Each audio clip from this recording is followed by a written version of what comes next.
السلام علیکم ورحمۃ اللہ وبرکاتہ۔ شب برات میں مغرب کے بعد 6 رکعت نفل نماز پڑھی جاتی ہے۔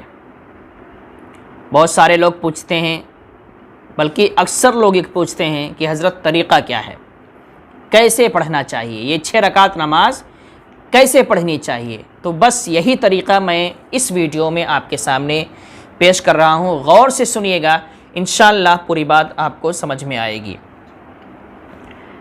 6 رکعت پڑھنا ہے اور 2 رکعت کر کے پڑھنا ہے۔ 2 رکعت پڑھنا ہے، سلام پھیرنا ہے، پھر 2 رکعت پڑھنا ہے، پھر سلام پھیرنا ہے، پھر 2 رکعت پڑھنا ہے اور سلام پھیرنا ہے۔ کسی جگہ یہ بھی آیا ہے کہ آپ 8 رکعت بھی پڑھیں اور زیادہ فائدہ ہے۔ اب 2 رکعت میں بتاتا ہوں کیسے آپ کو پڑھنا ہے، کس نیت سے پڑھنا ہے۔ پہلی 2 رکعت جو پڑھیں گے اس میں آپ درازی عمر کی نیت کریں گے۔ درازی عمر یعنی عمر کے لمبی ہونے کی نیت کریں گے کہ اللہ ہماری عمر خیریت کے ساتھ فرما اور لمبی فرما، ہماری عمر میں برکتیں عطا فرما، ہماری عمر لمبی ہو جائے۔ تو پہلی 2 رکعت جو پڑھیں گے وہ درازی عمر کی نیت سے، عمر کے لمبی ہونے کی نیت کر کے پڑھیں گے۔ اور پڑھنے کا طریقہ وہی ہے جو عام نمازوں کا ہے، جو سورت آپ کو سورہ فاتحہ کے بعد جو سورت آپ کو یاد ہو وہ سورت آپ پڑھیں۔ صرف نیت میں آپ کو اس بات کا خیال کرنا ہے کہ عمر کے بڑھنے کی نیت کرنا ہے، درازی عمر کی نیت کرنا ہے۔ یہ 2 رکعت ہو گئی۔ اب دوسری 2 رکعت جب پڑھیں گے تو دوسری 2 رکعت رزق کی کشادگی کی نیت سے پڑھیں گے، رزق بڑھنے، روزی کے بڑھنے کی نیت سے پڑھیں گے کہ اللہ اس نماز کے صدقے میں ہماری روزی میں برکتیں عطا فرما دے، ہماری روزی میں ترقی عطا فرما دے، ہماری کمائیوں میں ترقی عطا فرما دے۔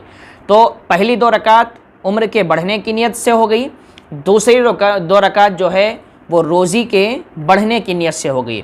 اور پھر اس کے بعد آخر کی 2 رکعتیں یعنی 5ویں اور 6ٹھی رکعت جو ہے دوزخ کی آزادی کی نیت سے پڑھیں گے کہ اے اللہ اس نماز کے صدقے میں تو ہمیں دوزخ سے آزاد فرما، دوزخ کی آگ سے محفوظ فرما اور جنت نصیب فرما۔ یہ 6 رکعتیں آپ کی ہو گئیں۔ پہلی 2 رکعت عمر کی لمبی ہونے کی نیت سے، دوسری 2 رکعت رزق روزی کے بڑھنے کی نیت سے، تیسری 2 رکعت جو ہے وہ دوزخ کی آزادی کی نیت سے، دوزخ سے بچنے کی نیت سے، دوزخ کے عذاب سے بچنے کی نیت سے، جہنم کے آگ سے بچنے کی نیت سے۔ یہ 6 رکعت پڑھنا ہے۔ اس کا طریقہ، اس میں ایک کام اور کرنا ہے کہ ہر 2 رکعت کے بعد اگر آپ اکیلے پڑھتے ہیں تو ہر 2 رکعت کے بعد آپ ایک مرتبہ سورہ یاسین پڑھیں، پھر 2 رکعت پڑھیں، پھر سورہ یاسین پڑھیں، پھر 2 رکعت پڑھیں، پھر سورہ یاسین پڑھیں۔ اور جب پوری نماز 6 رکعت ہو جائے تو اخیر میں آپ سب کی دعا کریں۔ تو اس طریقے سے آپ کو 6 رکعت پڑھنی ہے۔ یا یہ طریقہ ہو سکتا ہے کہ بہت سارے لوگ مسجد میں پڑھ رہے ہیں تو 2 رکعت پڑھیں، سب بیٹھ جائیں اور ایک بندہ سورہ یاسین پڑھے، سب لوگ سنیں، پھر 2 رکعت پڑھیں، سب لوگ بیٹھ جائیں، ایک بندہ سورہ یاسین پڑھے، سب لوگ سنیں، پھر 2 رکعت پڑھیں، سب لوگ بیٹھ جائیں، ایک بندہ سورہ یاسین پڑھے اور سب لوگ سنیں۔ اس طریقے سے آپ 6 رکعت مکمل کر سکتے ہیں۔ اس کے علاوہ 2 رکعت اور بھی آپ پڑھیں تو وہ 2 رکعت کس نیت سے پڑھنا ہے؟ ایمان پر خاتمہ بالخیر کی نیت سے پڑھنا ہے۔ ایمان پر خاتمہ بالخیر مطلب کہ اے اللہ میرا خاتمہ ایمان پر فرما، یعنی مرتے وقت ہمیں ایمان پر ہی رکھنا، مرتے وقت ہمیں کلمہ نصیب فرما، مرتے وقت ہمارا ایمان محفوظ فرما، یعنی ہم مریں تو مومن ہو کر مریں، مریں تو مسلمان ہو کر مریں۔